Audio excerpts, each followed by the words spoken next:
పక్షుల పండుగతో నేలపట్టు పక్షుల సంతతి కేంద్రం సందర్శకులతో కిటకిటలాడింది.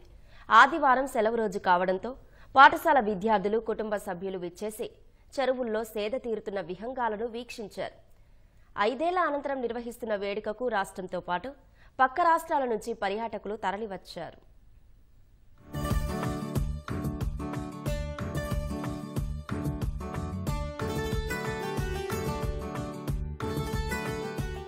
తిరుపతి జిల్లా దొరవారి సత్రం మండలం నేలపట్టు పక్షుల సంతతి కేంద్రంలో నిర్వహిస్తున్న ఫ్లెమింగ్ ఫెస్టివల్ కు 2వ రోజు సందర్శకులు క్యూ కట్టారు. వలస పక్షులను వీక్షించేందుకు సుదూర ప్రాంతాల నుంచి విచ్చేశారు. పర్యాటకుల కోసం అధికారులు అన్ని రకాల వసతులు కల్పించారు. నేలపట్టు చెరువు కట్టపై సందర్శకులకు వేర్వేరు మార్గాలను ఏర్పాటు చేయడంతో పాటు వారికి సూచనలిస్తూ అప్రమత్తం చేసేలా వాలంటీర్లను ఏర్పాటు చేశారు. వ్యూ పాయింట్ నుంచి పక్షులను తిలకించిన పర్యాటకులు వాటిని తమ ఫోన్లలో బంధించారు.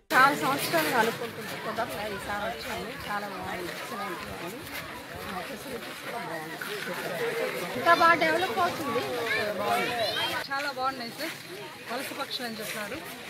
చాలా బాగున్నాయి, చాలా ఎక్కువగా వచ్చినాయి. ఈ సీజన్లో ఉంటాయనేసి సందర్శించడానికి వచ్చాము. ఫెస్టివల్ పెట్టారని చెప్పి వచ్చాము ఫ్యామిలీతో కలిసి. పిల్లలు కూడా చాలా ఎగ్జైట్గా ఫీల్ అవుతున్నారు. ఇక్కడ రకరకాల పక్షులతో ఇదంతా కొంచెం పండగ తర్వాత పండగ వాతావరణం కనిపిస్తూ ఉంది. బాగా పిల్లలు కూడా ఎంజాయ్ చేశారు. ఇక్కడ కొన్ని సౌకర్యాలు కూడా బాగానే కల్పించున్నారు. టాయిలెట్స్, వాటరు, కొంచెం దారులంతా శుద్ధం చేసి మేమైతే సాటిస్ఫాక్షన్గానే ఉన్నాం. ఫ్లెమింగో ఫెస్ట్ 4 years తర్వాత కండక్ట్ చేస్తున్నారని తెలిసి వచ్చాము. కూటమి ప్రభుత్వంలో ఈ విధంగా జరగడం అనేది చాలా ఆనందంగా ఉంది. ఇక్కడ ఏం సౌకర్యాలు ఉండవన్నారు, బట్ చాలా బాగా ఏర్పాటు చేశారు. వాటర్ కానీ అన్ని ఫెసిలిటీస్ బాగున్నాయి. ఎవరికి ఇబ్బంది లేకుండా ఫ్లెమింగో ఫెస్ట్ అనేది చాలా సక్సెస్ఫుల్ గా జరుగుతుంది. పిల్లలకి చాలా బాగా వచ్చారు.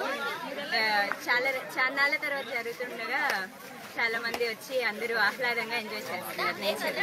చెరువు కట్టపై పక్షులను వీక్షించిన అనంతరం పలువురు కుటుంబ సభ్యులతో కలిసి పిల్లల పార్కుకు చేరుకుని సేద తీరారు. అక్కడున్న పర్యావరణ విజ్ఞాన కేంద్రాన్ని సందర్శించి అందులోని విశేషాలను గైడ్లను అడిగి తెలుసుకున్నారు. పార్కులోని క్రీడా పరికరాలతో చిన్నారులు ఆటలాడుతూ ఉల్లాసంగా గడిపారు. సమీపంలోని జింకల పార్కులోనూ సందర్శకులు సందడి చేశారు. సంక్రాంతి తర్వాత మరో పండుగను తలపించేలా ఫ్లెమింగ్ ఫెస్టివల్లో ఏర్పాట్లు చేశారంటూ పర్యాటకులు ఆనందం వ్యక్తం చేశారు.